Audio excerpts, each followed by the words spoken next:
Bem-vindo, teleouvinte, a mais uma emissão Rádio Telebumba. Ai, não é rádio, é Telebumba no ar. Pois bem, vamos hoje, na nossa emissão, continuar a falar desse grande tema que é a Europa dos Estados Absolutos e a Europa dos Parlamentos. Na emissão anterior demos um destaque grande às Províncias Unidas, onde falámos do modelo político assente na governação oligárquica da burguesia, pois hoje vamos olhar para a velha Inglaterra e perceber por que razão a sociedade inglesa recusou o absolutismo. Esperamos que goste, esperamos que fique do nosso lado, que fique aí e acompanhe-nos nesta vossa emissão. Telebumba, bumbemos juntos! Em 1603, a quando da morte da rainha Isabel I, que não deixou descendentes diretos, e 1689, data da Revolução Gloriosa, a Inglaterra viveu um período politicamente conturbado, oscilando entre o absolutismo e o parlamentarismo. Depois da morte de Isabel I, o trono da Inglaterra foi assegurado pelo rei da Escócia, primo da rainha, com o título de Jaime I, o que pôs fim à dinastia dos Tudor e iniciou a dos Stuart em Inglaterra. Era um rei autoritário, católico, que via a estrutura eclesiástica como um suporte do poder régio. Nenhum bispo, nenhum rei. Opondo-se assim aos protestantes puritanos. Os puritanos eram os protestantes mais radicais de Inglaterra, que pretendiam purificar o que consideravam ser os vestígios do catolicismo na Igreja Anglicana, a estrutura hierárquica dos bispos e as suas cerimónias elaboradas. Jaime I considerava-se como o pai natural que apenas prestava contas a Deus. Além do mais, a sua falta de habilidade em lidar com o Parlamento e a afirmação das suas prerrogativas régias impossibilitaram que dispusesse do apoio das elites, sobretudo as representadas nesse órgão.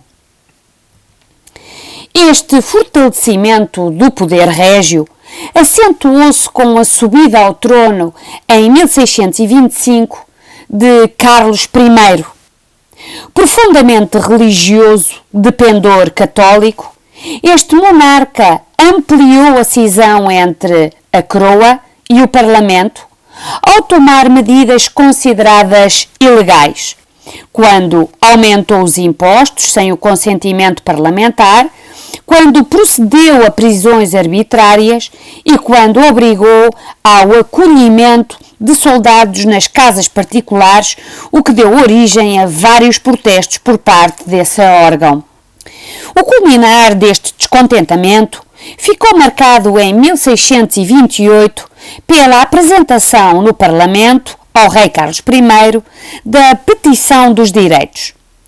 Nesse documento, pedia-se ao soberano o respeito pelos direitos dos seus súbditos, nomeadamente as liberdades individuais, recusando a prisão arbitrária e a necessidade de respeitar o direito de habeas corpus, o teu corpo pertence-te, consagrada desde a Magna Carta do século XIII e que previa o direito de ninguém ser preso sem culpa formada. Apesar de Carlos I ter mostrado aceitar a petição, acabou por não a respeitar. Na verdade, depois de 1629, governou por si próprio, à maneira absoluta, sem convocar o Parlamento, iniciando o que ficou conhecido como a Tirania dos 12 anos, entre 1629 e 1640, Esse desrespeito pelas leis e pelos direitos por parte do rei foi visível em 1637 na chamada crise do Ship Money, um imposto que contribuiu para acentuar o antagonismo entre o soberano e o parlamento, uma vez que o pagamento destes impostos, aplicados desde 1634 às cidades costeiras em tempo de guerra, foi alargado às cidades do interior em tempo de paz, decisão que foi contestada.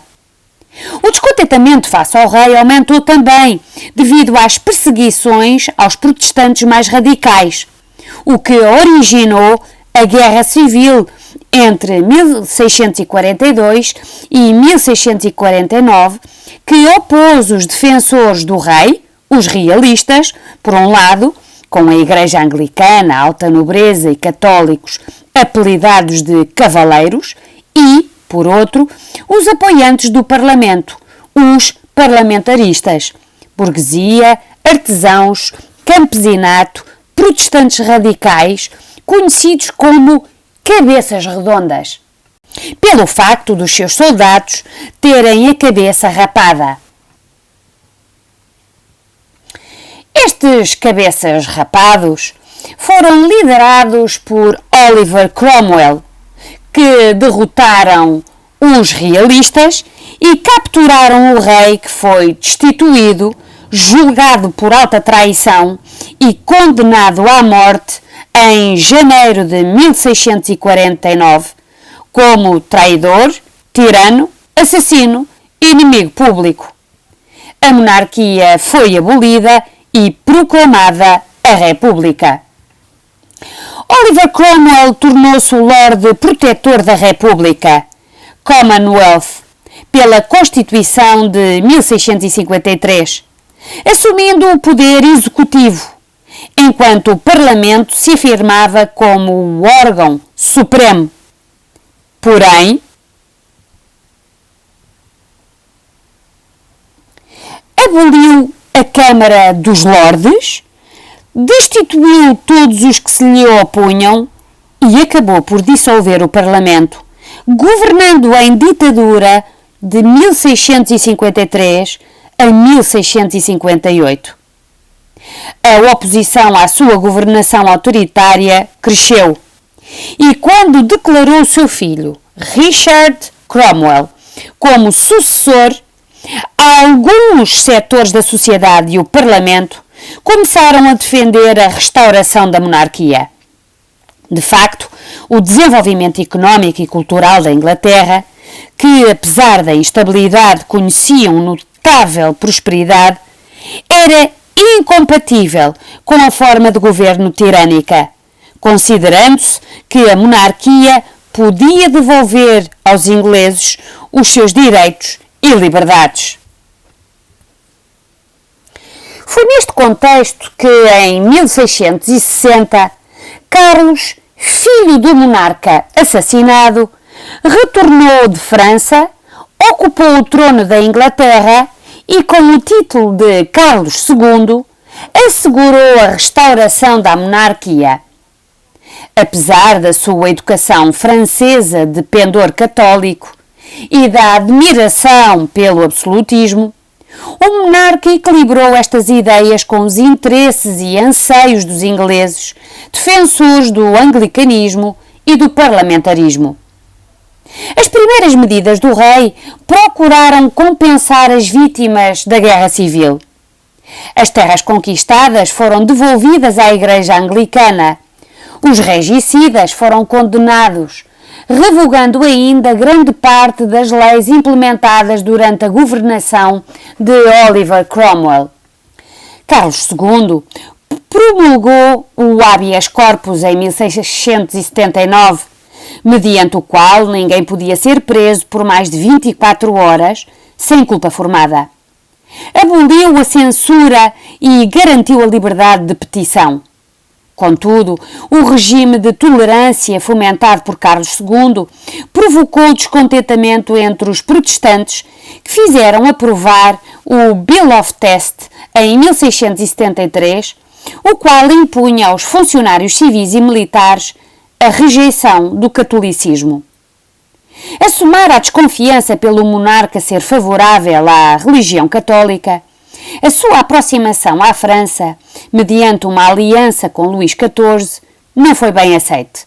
No entanto, apesar da difícil convivência da família real com os setores protestantes, a restauração da monarquia com Carlos II devolveu ao Parlamento a sua influência e importância, tendo restabelecido a Câmara dos Lordes e restaurado a Igreja Anglicana e o poder dos tribunais.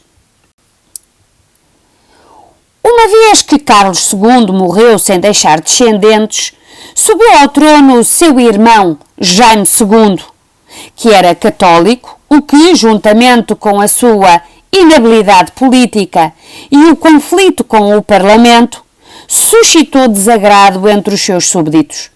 Deste modo, alguns membros do Parlamento solicitaram em 1688 a intervenção de Guilherme III de Orange e Nassau, Stadhouder de Holanda, protestante e casado com Maria, a filha mais velha do rei Jaime II, também ela protestante. Guilherme III entrou em Inglaterra em 1689 e Jaime II refugiou-se em França. Guilherme III e Maria II foram proclamados pelo Parlamento reis da Inglaterra, mediante a aceitação do Bill of Rights, a Declaração de Direitos, que impunha aos novos monarcas uma série de condicionantes à sua ação, tornando-os dependentes desse órgão. De acordo com este documento, os reis submetiam-se ao direito comum, que era aplicado tanto aos monarcas como aos seus súbditos. Eram obrigados a reunir o Parlamento. Ficavam impedidos de suspender leis sem o consentimento parlamentar e era-lhes proibido criar exceções ao cumprimento da lei, bem como estabelecia a impossibilidade de lançar impostos e de recrutar um exército permanente em tempo de paz sem aprovação do Parlamento. Guilherme III e Maria II assinaram o Bill of Rights e partilharam a soberania com o Parlamento. Estava em marcha a Revolução Gloriosa, assim designada porque provocou profundas mudanças de forma pacífica, que levou à deposição de Jaime II e ao fim do absolutismo régio de direito divino em Inglaterra. A declaração legitimou o poder régio através de um pacto entre a nação e o soberano. Estava instituída uma monarquia parlamentar, baseada na lei e na separação dos poderes. Como forma de garantir a sucessão protestante ao trono, o Parlamento votou ainda o Act of Settlement no ano de 1701, segundo o qual só podia ascender ao trono um príncipe anglicano. Afirmava-se definitivamente o parlamentarismo e a recusa do absolutismo em Inglaterra. Maria II e Guilherme de Inglaterra foram proclamados reis de Inglaterra pelo Parlamento. Acertaram respeitar a Declaração de Direitos de 1689, que consagrou a monarquia parlamentar em Inglaterra e pôs fim às tentativas absolutistas.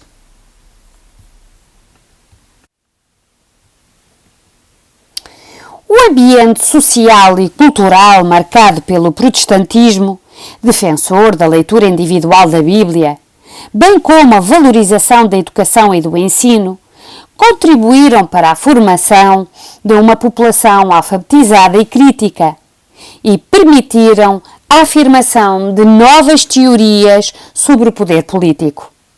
Além do mais, o tempo politicamente conturbado que se viveu em Inglaterra entre 1603 e 1689 teve também consequências ao nível da teorização das ideias políticas.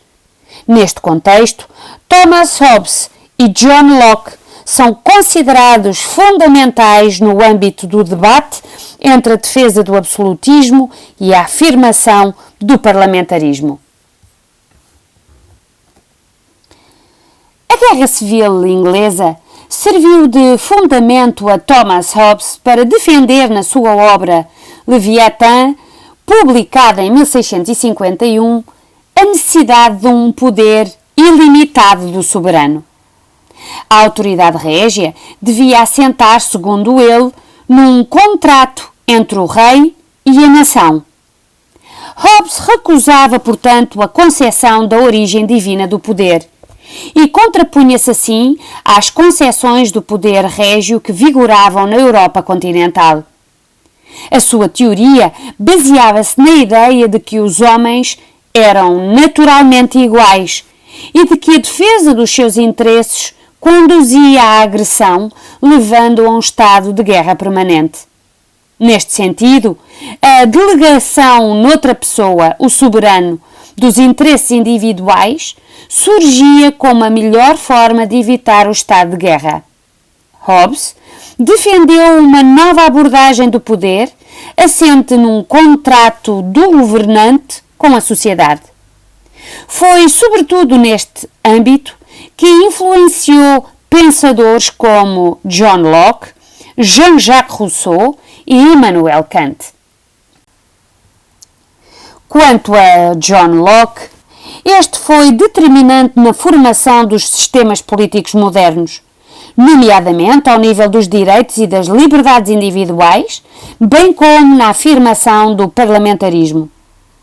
Locke foi o grande teórico da Revolução Gloriosa, justificada na sua obra Dois Tratados de Governo Civil, datado de 1690. John Locke fundamentava a autoridade do rei no consentimento popular, assente num contrato entre o monarca e os seus súbditos, que visava a manutenção da paz e garantia a livre organização da sociedade. Este contrato contrapunha-se à doutrina divina do poder, pois, em seu entender, a sociedade tinha origem na natureza que não estabelecia limite ou proibições. Porque o poder absoluto podia degenerar em tirania, os súbditos tinham legitimidade para depor o monarca caso este não cumprisse o contrato. O poder estava, assim, nas mãos do povo. Locke justificava então a deposição de Jaime II e a sua substituição por Guilherme III de Orange, que assinou um contrato, o Bill of Rights, com os seus súbditos. Neste sentido, o poder do soberano, que não era absoluto, mas limitado por princípios fundamentais, estabelecidos pela lei e pelo contrato, era também partilhado. A sua argumentação baseava-se na razão e na natureza e não nos desígnios divinos ou na fé.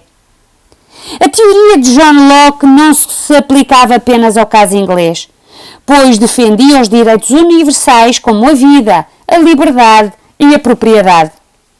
Os princípios enunciados por John Locke influenciaram os sistemas políticos modernos e parlamentares, tendo as suas ideias sido acolhidas nos Estados Unidos da América na Declaração da Independência em 1776 e em França, inspirando a Declaração dos Direitos do Homem e do Cidadão de 1789, conforme iremos falar em emissões lá mais para a frente. E é assim, caro teleouvinte, chegamos ao final de mais uma emissão da Telebumba. Hoje, mais parecia uma caderneta de cromos. Vira o disco e toca o mesmo. Bem, não foi o mesmo, que isto até correu bem. Bom, posto isto, e porque estamos a chegar ao fim desta emissão, apenas informar que a nossa próxima emissão falaremos de economia, começaremos, aliás, a falar de economia, o triunfo dos Estados e dinâmicas económicas dos séculos XVII e XVIII. Falaremos de mercantilismo, muito armazenamento de ouro nos cofres do Estado. Bom, até lá, já sabe, siga-nos, acompanhe-nos, veja, reveja as nossas emissões, esta e outras, no canal do costume, do youtuber. E já sabe, associe-se a este movimento, hashtag Eu Aprendi com a Bomba. Foi um gosto, caro teleouvinte, já sabe, Telebomba no ar. Bombemos juntos.